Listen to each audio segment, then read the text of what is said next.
So, a developing story leading for us this morning. The UK and the US have carried out their second joint airstrikes against Houthi targets in Yemen.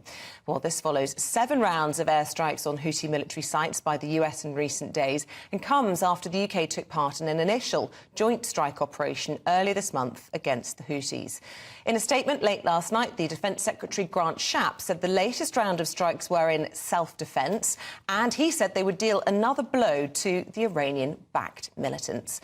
Well, joining us now for some analysis on all of this is our security editor, Mark White. Good morning to you. Look, this is the second time in a week. Lots of people will be very concerned then that this is a sign of a broadening and a deepening of that escalation. Yeah, the British government have been at pains to say these strikes are limited and proportionate, but clearly the fact that the UK have felt it necessary to join the US again just 11 days after the first set of strikes on the 11th of January, I think will fuel concerns that we are being dragged into a deeper conflict. Once again, of course, we were forced to fly 4 RAF Typhoon aircraft with the assistance of 2 Voyager tankers, a 3,000-mile, effectively, round trip down to Yemen to target 2 sites, according to the British military, near the main airfield in Sana'a. Multiple targets there that they took out, targets that were responsible for trying to target Western shipping, including UK, US and Israeli-linked shipping as well. Really, since those first strikes took place on the 11th of January,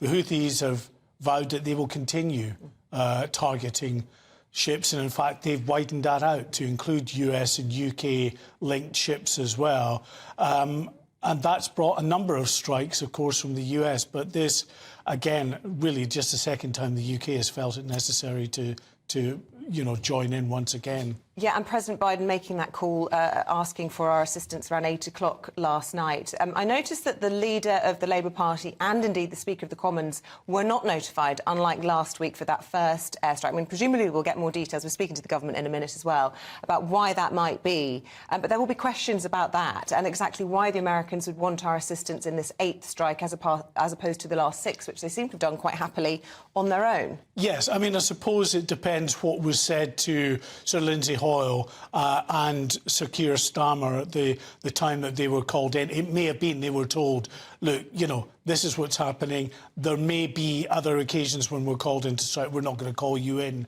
every time. So that might be the sort of modus operandi that they're working on going forward. But clearly there's a concern, as I say. You've got a belligerent and battle-hardened group of rebels that the Saudis thought that they could bomb into submission over a number of years, and that failed. And of course they feel emboldened at the moment because they've been targeting what they say are Israeli-linked ships. That's had a lot of popular support among Arab populations. OK, Mark White, thanks very much. I'm sure we'll get more from you throughout the course of the morning. But we can speak now to Minister of State for Transport, Hugh Merriman, who's joining us this morning from Westminster. A very good morning to you.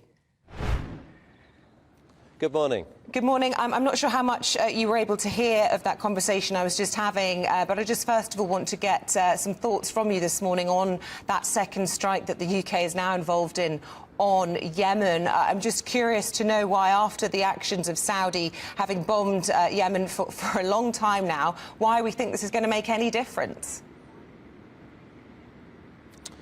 Well, of course, what we've seen in the Red Sea is attacks on international shipping, which is dangerous when it comes to lives, also impacts global trade. So protecting our interests and protecting lives, decisions have been made, and we won't hesitate to take further action if that's what's required. That's what we said with the first wave of attacks. We still haven't seen the cessation that we would expect, and so this is a response, and we will always back up our words with actions, and I'm very grateful to all of those who have been involved in this operation, and we stand ready to deliver more. We call on the Houthis and those that back them to step down so we can see international shipping protected. If that doesn't happen, then we and our allies will ensure international shipping is protected. Yes, and people will be listening to that minister this morning, probably not reassured by what you're saying. If you don't see a cessation, we will be ready to strike again.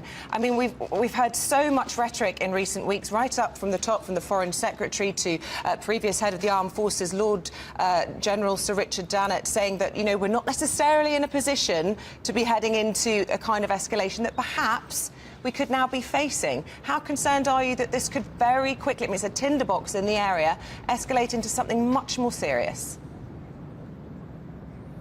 Well, these strikes and the action is limited to the Houthis and to reduce their capability. There were a first wave of strikes which would have done that, but then we've seen responses continuing, and so that's why this action has taken place, and it will be limited, it will be in compliance with international law, it will be proportionate, but it will also have the aim of eradicating these attacks from happening. We cannot stand by and let international shipping come under attack, and we're sort of full square behind that mission with our allies across the world, and that will continue. So we call on the Houthis and those that back them, including the Iranians, to step back and allow international shipping to be safe.